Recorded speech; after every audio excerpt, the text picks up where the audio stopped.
नमस्कार, आप देख रहे हैं डीडी न्यूज। आपके साथ मैं हूं पराक्रम सिंह शेखावत। हमारे खास शो नेशन टू नेशन में आप सभी का स्वागत है, जहां सरहदों के पार की हर हलचल पर रहती है हमारी पैनी नजर।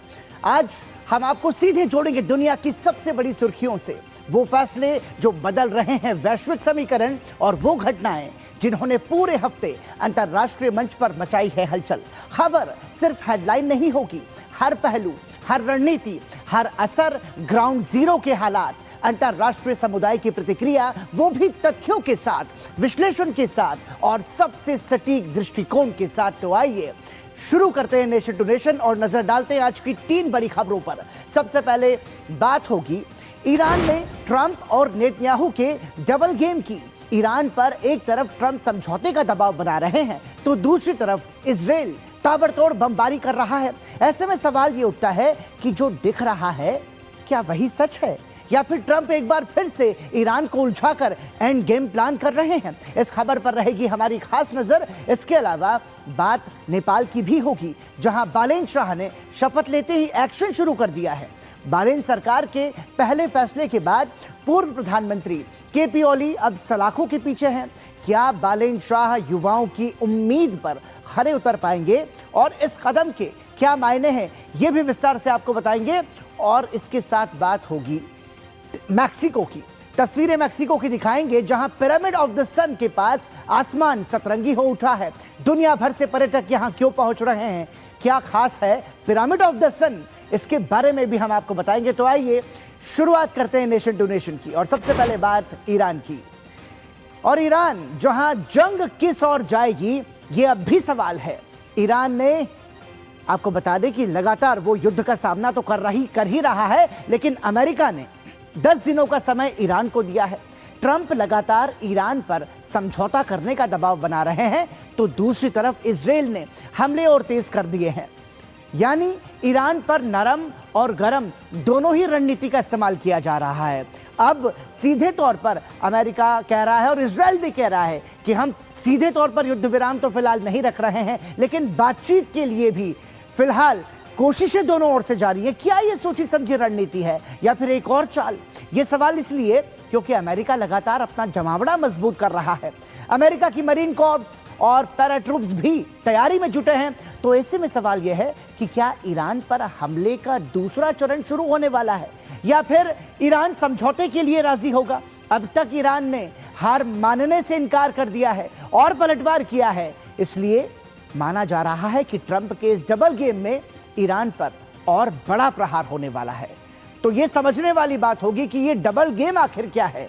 हम ये भी देख रहे हैं कि अमेरिकी राष्ट्रपति कह रहे हैं कि हम बातचीत की कोशिश कर रहे हैं, ईरान कह रहा है हम किसी भी स्थिति में बातचीत नहीं करेंगे, और यदि बातचीत होगी तो वो हमारी शर्तों पर होगी। आपको बता दें कि अमेरिका के मरीन कमांडर्स बड़े पैमाने पर खाड़ी देशों में पहुंच रहे हैं। इस बात के आसार बन रहे हैं कि अमेरिका कोई बड़ा जमीनी हमला ईरान पर कर सकता है। अमेरिका स्ट्रेट ऑफ हॉर्मूज को खुलवाने के लिए अमेरिकी जमीनी हमले के विकल्प पर भी विचार कर रहा है। और आपको बता दें कि युद्ध के 28वें दिन ईरान पर इजराइल के हमले जारी हैं।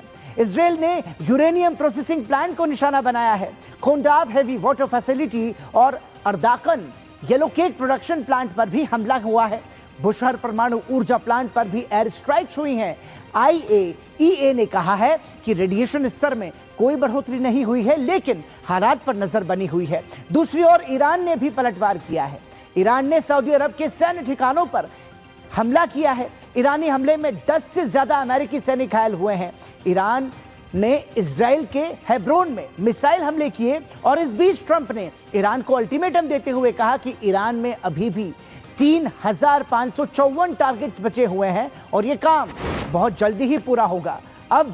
अब इस स्थिति में ये देखना होगा कि आखिर ये जो युद्ध है ये किस और आगे बढ़ रहा है। आपको बता दें कि सऊदी अरब के प्रिंस सुल्तान एयरबेस पर ईरान के सैन्य हमले में 12 अमेरिकी सैनिक घायल हो गए हैं, जिनमें से 2 की हालत गंभीर है। इसी के साथ ईरान के खिलाफ युद्ध शुरू होने के बाद से 300 से अधिक अमेरिकी सैन्यकर्मी घायल हो चुके हैं। वहीं इस संघर्ष में 13 अमेरिकी सैनिक मारे गए हैं। इस हमले में अमेरिकी रिफ्यूलिंग एयरक्राफ्ट को भी नुकसान पहुंचा है। 28 फरवरी को शुरू हुए युद्ध के बाद से ये एयरबेस पर अब तक का दूसरा सबसे बड़ा हमला है। इससे पहले भी यहां मिसाइल स्ट्राइक हो चुकी है, जिसमें 5 रिफ्यूलिंग एयरक्राफ्ट क्षतिग्रस्त हो गए थे। तो ये जो स्थिति है, इस स्थिति को अब समझना होगा। ईरान इजराइल पर भी लगातार मिसाइल हमले कर रहा है ईरान, और इजराइल के कई शहर ईरान के हमलों का कहर झेल रहे हैं। हेब्रोन पर ईरान की मिसाइल्स ने तबाही बरसाई है।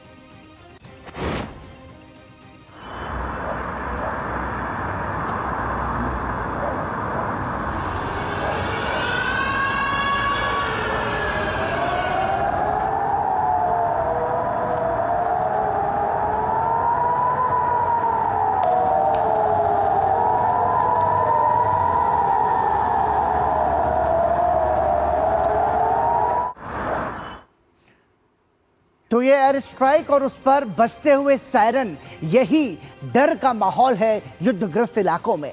इजरायली रक्षा मंत्री ने कहा है कि ईरान आबादी पर हमले बंद नहीं कर रहा है, इसलिए अब इजरायल के हमले और तेज और व्यापक होंगे। הממשלה בנימין נתניהו ואני הזהרנו את משטר הטרור האיראני להפסיק את ירי הטילים לעבר האוכלוסייה האזרחית בישראל. למרות האזהרות, הירי נמשך. ולכן תקיפות צה"ל באיראן יעלו מדרגה והתרחבו למטרות ותחומים נוספים שמסייעים למשטר בבניית והפעלת אמצעי הלחימה נגד אזרחי ישראל. הם ישלמו מחירים כבדים, הולכים וגוברים על פשע המלחמה הזה. तो इजरायल लगातार ये कह रहा है कि इन हमलों के लिए ईरान को बड़ी कीमत चुकानी होगी। एक तरफ युद्ध की आंच तेज हो रही है, तो दूसरी ओर युद्ध विराम पर भी चर्चा जारी है। अमेरिका और ईरान दोनों ने युद्ध विराम के लिए प्रस्ताव दिया है। अमेरिका ने पुष्टि की है कि उसने युद्ध विराम का प्रस्ताव दिया है। अमेरिका ने ईरान को 15 सूत्रीय युद्ध विराम प्रस्ताव दिया है, जिसमें ईरान के परमाणु कार्यक्रम पर प्रतिबंध लगाने की मांग भी की गई है। संवर्धित परमाणु सामग्री को IAEA को सौंपने की बात है और बैलिस्टिक मिसाइल्स कार्यक्रम को भी निलंबित करने की मांग की गई है। अमेरिका ने हॉर्मुज जल डमरू मध्य को फिर से खोलना और प्रॉक्सी समूहों को मदद पर रोक लगाने की बात भी कही है। तो ईरान ने भी अपना एक प्रस्ताव दिया है। ईरान ने भी 5 सूत्रीय प्रस्ताव रखा है, जिसमें युद्ध में हुए नुकसान की भरपाई और मुआवजे की मांग की गई है। इसके अलावा ईरान पर फिर से हमला न होने की गारंटी की मांग भी की गई है। हॉर्मुज पर ईरान के संप्रभु अधिकार को मान्यता देने की बात भी वो कर रहा है, यानी दोनों पक्ष अपनी अपनी बात पर अड़े हुए हैं। तो अब इस बीच ये देखना होगा कि क्या आम सहमति बन सकती है। ईरान झुकने से इनकार कर रहा है, तो अमेरिका ने भी कहा है कि ईरान समझौता करना चाहता है। ट्रंप ने कहा कि ईरान को पहले ही समझौता कर लेना चाहिए था। They are begging to make a deal, not me. They're begging to make a deal. And anybody that saw what was happening over there would understand why they want to make a deal. But they say, oh, we're not talking to them. Anybody would know that. And only a total fool. And they're not fools. They're very smart, actually, in a certain way. And they're great negotiators. I say they're lousy fighters, but they're great negotiators. They are begging to work out a deal. I don't know if we'll be able to do that. I don't know if we're willing to do that. They should have done that 4 weeks ago. They should have done it 2 years ago. तो अमेरिकी राष्ट्रपति यहाँ कह रहे हैं कि Iran हमसे समझौते की और डील पक्की करने की भीख मांग रहा है। इस पर यह समझना होगा कि आखिर वास्तविकता क्या है। ट्रंप समझौते की बात कर रहे हैं, तो इजरायल हमले और तेज करने की। इजरायली प्रधानमंत्री ने कहा कि ईरान पर पूरी ताकत से हमले जारी रहेंगे। לתקוף בעוצמה את המטרות של משטר הטרור האיראני.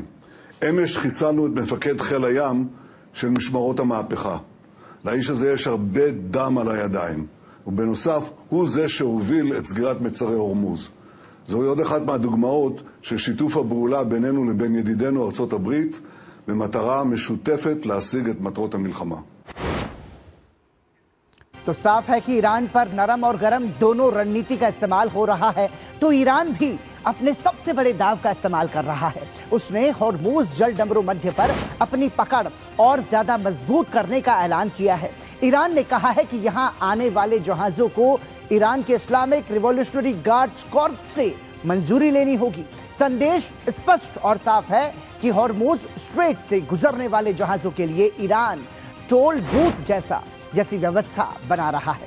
तो ये भी अब ये समझना होगा, क्योंकि उस क्षेत्र से हम ये कह सकते हैं कि बड़ी मात्रा में जो तेल है, जो जहाज है, वो लेकर निकलते हैं और वो दुनिया के अलग अलग देशों में भी पहुंचते हैं। तो सुनिए ईरान में किस तरह टीवी पर हॉर्मूज स्ट्रेट बंद करने का ऐलान किया गया।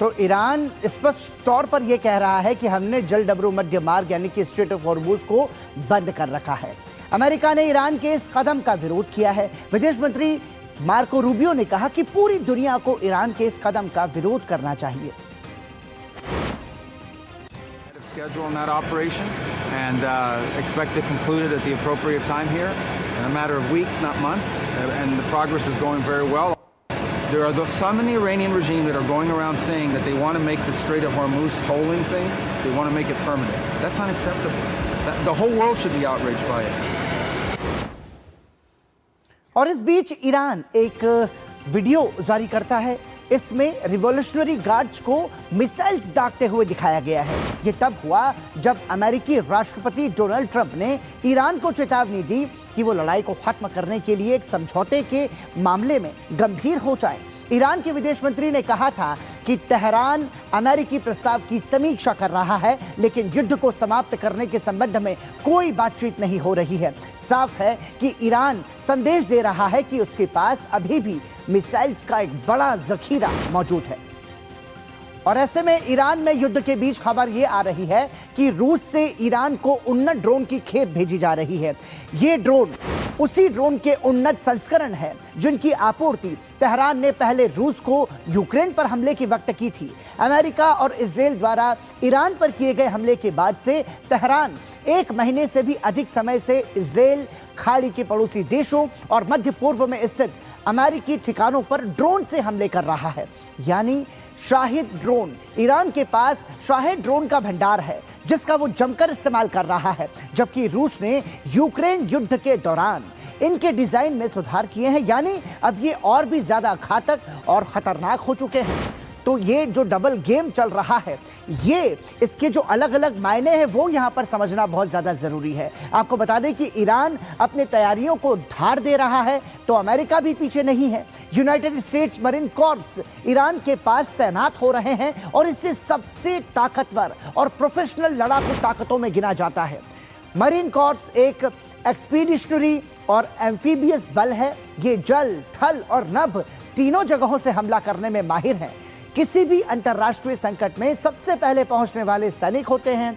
इनकी ट्रेनिंग अमेरिकी सेना में सबसे लंबी और कठिन मानी जाती है। इनके पास अपने विमान, टैंक्स और हमलावर जहाज होते हैं। इसके साथ ही पैराट्रूप्स को भी तैनात किया जा रहा है। यानी जमीन से लेकर आसमान तक किसी भी जगह से अमेरिका अगला वार कर सकता है।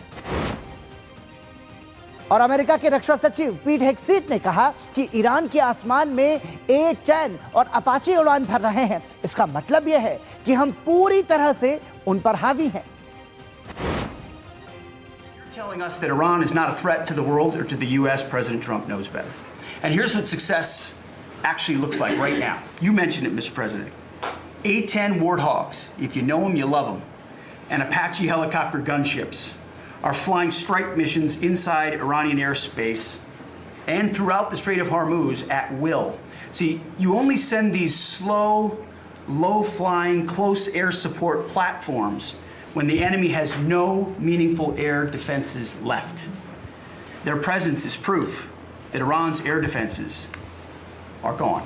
Their command and control is shattered, their top leaders hiding in underground bunkers, while their mid-level commanders are being crushed in the field. The morale of their fighters plummeting, and we see that disconnect daily. Paschim Asia में जारी भारी तनाव के बीच संघर्ष का दायरा अब और अधिक बढ़ता जा रहा है। इजरायली सेना के अनुसार यमन की ओर से पहली बार इजरायल पर एक मिसाइल दागी गई है। इसके साथ ही ईरान और हिजबुल्लाह की ओर से भी लगातार हमले किए गए हैं। इन हमलों के कारण इजरायल के बीर शेबा और मुख्य परमाणु अनुसंधान केंद्र के आसपास के इलाकों में रात भर में तीसरी बार हवाई हमले के सायरन गूंजे। आपको बता दें कि यमन की राजधानी सना पर साल 2014 से ईरान समर्थित हुती विद्रोहियों का कब्जा है। हालांकि हुती गुट ने तुरंत इस ताज़ा मिसाइल हमले की जिम्मेदारी नहीं ली है। सऊदी अरब के साथ संघर्ष विराम के कारण हुती विद्रोही अब तक इस सीधे युद्ध से बाहर थे, लेकिन यमन की ओर से हुए इस ताज़ा हमले से पूरे पश्चिम एशिया में क्षेत्रीय युद्ध का खतरा और अधिक अब गहरा गया है। तो ये जो युद्ध के समीकरण है वो हमने आपको समझाने की कोशिश की। इसी के साथ नेशन टू नेशन में फिलहाल रुक रहे हैं एक छोटे से ब्रेक के लिए, तुरंत लौट रहे हैं।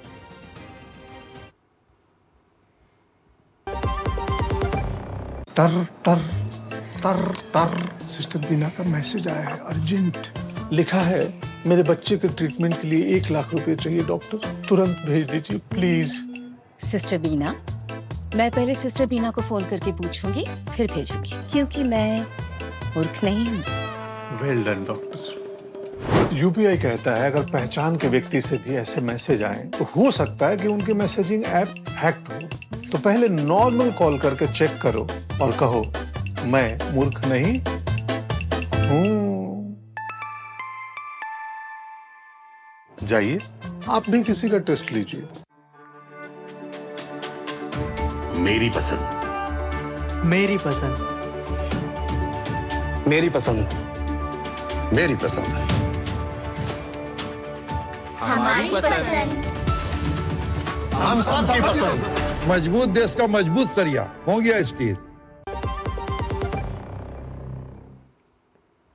ब्रेक के बाद एक बार फिर आपका स्वागत। और आइए नेशन टू नेशन में बढ़ते हैं आगे और बात कर लेते हैं नेपाल की सियासत की, जहां पर बालेन शाह शपथ लेते ही एक्शन में नजर आ रहे हैं। सोशल मीडिया प्रतिबंध और भ्रष्टाचार के खिलाफ जन जी का प्रदर्शन और इसके दौरान फायरिंग के मामले में कार्रवाई करते हुए पूर्व प्रधानमंत्री और गृह मंत्री को गिरफ्तार कर लिया गया है नेपाल में। 35 साल के युवा बालेन्द्र शाह ने नेपाल के सबसे युवा प्रधानमंत्री के रूप में शपथ ली है। नेपाल के इतिहास में पहली बार हो रहा है जब यहां बिना गठबंधन के सरकार बनी है। ये चुनाव नेपाल के जन जी आंदोलन के बाद हुए हैं। इसका असर नेपाल की संसद पर भी दिख रहा है। इस फैसले के बाद साफ है कि युवाओं की छाप पूरी सरकार पर दिख रही है और जैसा उम्मीद की गई थी अपने नए प्रधानमंत्री से, तो नेपाल के नए प्रधानमंत्री वैसा ही कर रहे हैं। नेपाल के पूर्व प्रधानमंत्री केपी शर्मा ओली और पूर्व गृह मंत्री रमेश लेखक को पुलिस ने शनिवार सुबह गिरफ्तार कर लिया। ये गिरफ्तारी पिछले साल हुए जन जी आंदोलन के मामले में हुई है। बालेन सरकार ने जन जी आंदोलन की रिपोर्ट लागू करने का आदेश दिया है। कैबिनेट ने पहली बैठक में ही यह फैसला ले लिया है। तत्कालीन प्रधानमंत्री केपी शर्मा ओली पर कार्रवाई और पूर्व गृह मंत्री गिरफ्तार किए गए हैं। 10 साल के कारावास की सिफारिश भी की गई है। कार्रवाई के लिए जांच कमेटी का गठन भी किया गया है। तो ये अब हम ये कह सकते हैं कि जो बालेन सरकार है वो पूरी तरीके से एक्शन में है और पूर्व प्रधानमंत्री केपी शर्मा ओली और रमेश लेखक को पुलिस ने आर्म्ड फोर्स की महाराजगंज स्थित बटालियन नंबर 2 में शिफ्ट किया है। दोनों नेताओं को गिरफ्तारी के बाद मेडिकल जांच के लिए अस्पताल ले जाया गया है। नेपाल में 8 सितंबर को सोशल मीडिया प्रतिबंध और भ्रष्टाचार के खिलाफ जन जी का प्रदर्शन शुरू हुआ, जो कि देखते ही देखते हिंसक हो गया। प्रदर्शनकारियों ने सरकारी ऑफिस सिंह दरबार को आग के हवाले कर दिया था, जहां प्रधानमंत्री कार्यालय भी था। हालात बिगड़ने पर काठमांडू समेत कई शहरों में कर्फ्यू लगाया गया। संसद ठप हो गई और प्रधानमंत्री ओली को इस्तीफा देना पड़ा। इस दौरान फायरिंग में कई युवाओं की मौत भी हुई थी।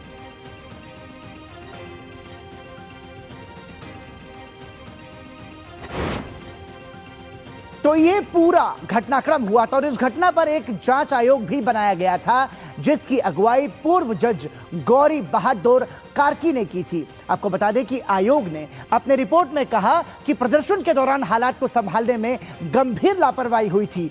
तो ये यहां पर समझने वाली बात है। और इसके साथ साथ आपको बता दें कि गौरी बहादुर कार्की आयोग की जो सिफारिश है उसमें केपी शर्मा ओली, गृह मंत्री और पुलिस के खिलाफ प्रमुख क्रिमिनल केस यहां पर दर्ज किए जाए। लगभग 4 घंटे तक गोलीबारी होती रही लेकिन इसे रोका नहीं गया, मतलब तत्कालीन सरकार पर सीधा सीधा आरोप लगाया गया और कई बड़े अफसरों पर भी कार्रवाई की सिफारिश की गई है।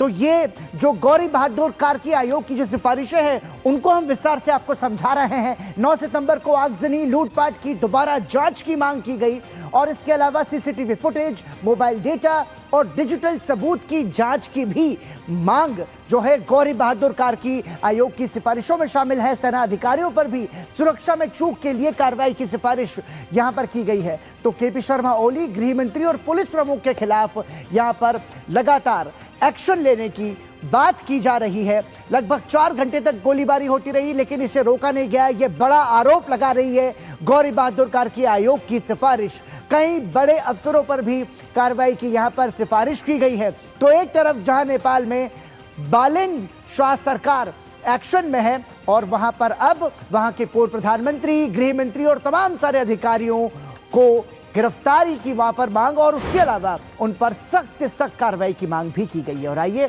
अब रुक करते हैं अगली खबर का और अब बात कर लेते हैं मैक्सिको की, जहां पिरामिड ऑफ द सन एक बार फिर से लोगों को लुभा रहा है।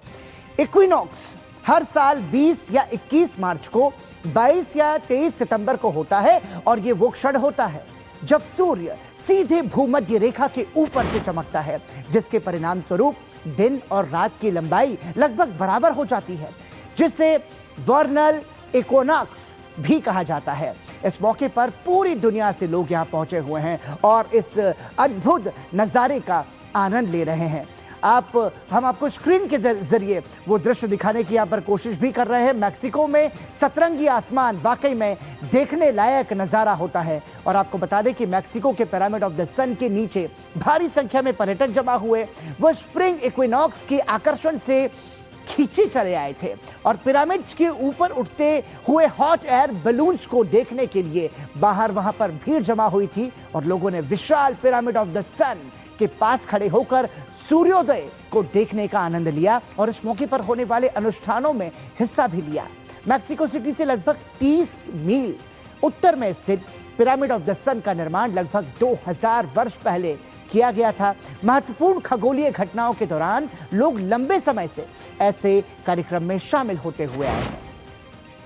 और अब खबर मैक्सिको से, जहां सरकार ने लापता लोगों का मुद्दा एक बार फिर से उठाया है और ये इस वक्त बहुत ज्यादा चर्चा में भी है। मैक्सिको में लापता लोगों के आंकड़ों की समीक्षा में बड़ा खुलासा हुआ है। सरकारी डेटा मिलान से 40,000 से ज्यादा लापता लोग जीवित पाए गए हैं। वहीं अभी भी करीब 1.3 लाख लोग लापता हैं। मैक्सिको ड्रग्स विरोधी अभियान में सुरक्षा एजेंसियों पर लोगों को गायब करने का आरोप भी लग चुका है।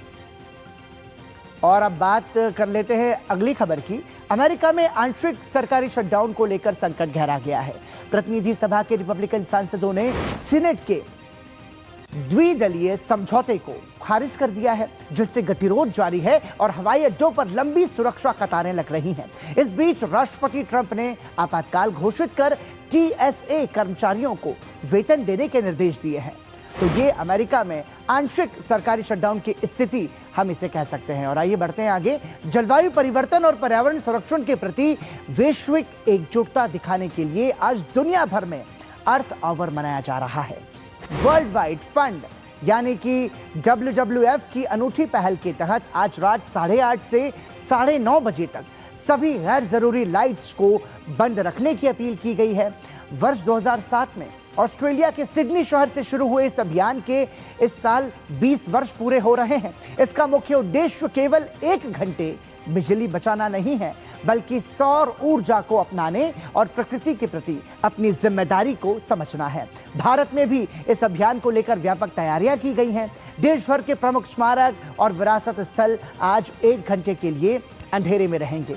भारतीय पुरातत्व सर्वेक्षण ने अपने सभी संरक्षित स्मारकों की बत्तियां बुझाने का ऐतिहासिक निर्णय लिया है। दिल्ली, मुंबई, केरल और तेलंगाना सहित देश के कई राज्यों के प्रतिष्ठित स्थलों पर यह पहल देखने को मिलेगी। आम जनता से भी अपील की गई है कि वो इस 1 घंटे के दौरान बिजली बंद रखें और पर्यावरण सुरक्षा के इस अखिल भारतीय आंदोलन का हिस्सा बने। वसुधैव कुटुंबकम का मंत्र भारत ने ही दिया था और हम अपनी धरती को पूजते भी हैं, तो हम यदि अपनी जड़ों पर लौटेंगे दोबारा से तो ये समझ में आएगा कि हम सर्वे भवन्तु सुखिनः की युक्ति को सार्थक करते हैं।